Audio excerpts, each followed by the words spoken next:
গাজীপুরের শ্রীপুরে Satkhamair rail station এলাকার একটি ট্রেনের পাওয়ার কারে আগুন লাগার ঘটনা ঘটেছে, তবে এতে কেউ হতাহত হয়নি।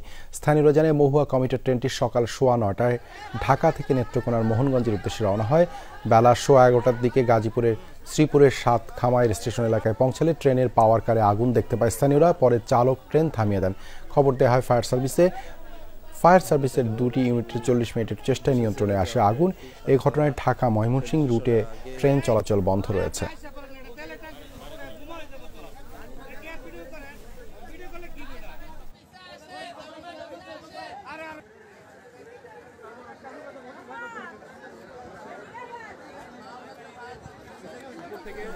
এ বিষয়ে আরো জানাতে যুক্ত হচ্ছেন সহকর্মী হোসাইন আলী বাবু। বাবু, কিভাবে এই আগুনের সূত্রপাত, সে সম্পর্কে কি কিছু জানা গেল?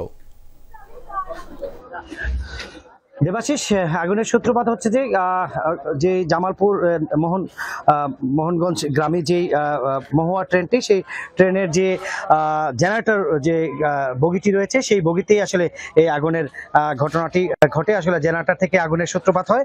আমরা এখানকার যারা এই জেনারেটরের যারা যাত্রী ছিল তাদের সাথে আমরা কথা বলেছি। তারা যেটা আমাদেরকে জানিয়েছেন যে জেনারেটরে আগুন লাগার পরও আসলে জেনারেটরের ম্যান যিনি ছিলেন তিনি অনেকবারই পানি দিয়ে আগুন নেভানোর চেষ্টা করেছেন, তারপরে আগুন নেভে নেই। তারপরে হচ্ছে এখান থেকে দৌড়ে গিয়ে উনি যে ট্রেন চালক যিনি তাকে আসলে বলেছেন। তারপরে হচ্ছে ট্রেনটি থামানোর পরে এলাকার স্থানীয় লোকজন যারা রয়েছেন তারা কিন্তু আসলে এই ট্রেনটি থামিয়ে আশেপাশে যারা রয়েছেন তারা কিন্তু পানি এনে, পুকুর থেকে পানি এনে, টিউবওয়েল থেকে পানি এনে আগুন নিয়ন্ত্রণের চেষ্টা করেন। তারপরে হচ্ছে তারা যখন নিয়ন্ত্রণে তারা ব্যর্থ হন তখন ফায়ার সার্ভিসকে ফোন দেওয়ার পরে ফায়ার সার্ভিসের ইউনিট এসে আগুন প্রায় 40 মিনিটের পর আগুন নিয়ন্ত্রণে নিয়ে আসে। আমরা একটু দেখানোর চেষ্টা করছি যে জেনারেটর রুমটাতে আগুন লেগেছে, সেই জেনারেটর রুমে আমরা আছি। এই জায়গাটা থেকে আসলে আগুনের সূত্রপাত ঘটেছে।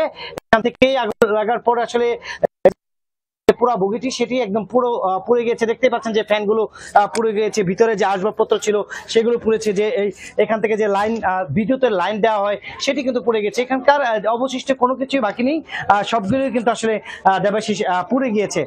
তারপর আমরা এখানকার আরো যারা প্রত্যক্ষদর্শী যারা রয়েছে তাদের সাথে আমি কথা বলেছি। তারা যেটা বলেছে আমাকে যে আসলে আগুন লাগার সাথে সাথেই তারা যেসব যাত্রীগুলো ছিল অন্য বগিতে সেই সব যাত্রীদেরকে নামিয়েছে। এই আগুনের ঘটনা আসলে এখনো পর্যন্ত কোনো হতাহতের ঘটনা ঘটেনি। দেবাশিস, ধন্যবাদ বাবু যুক্ত হবার জন্য।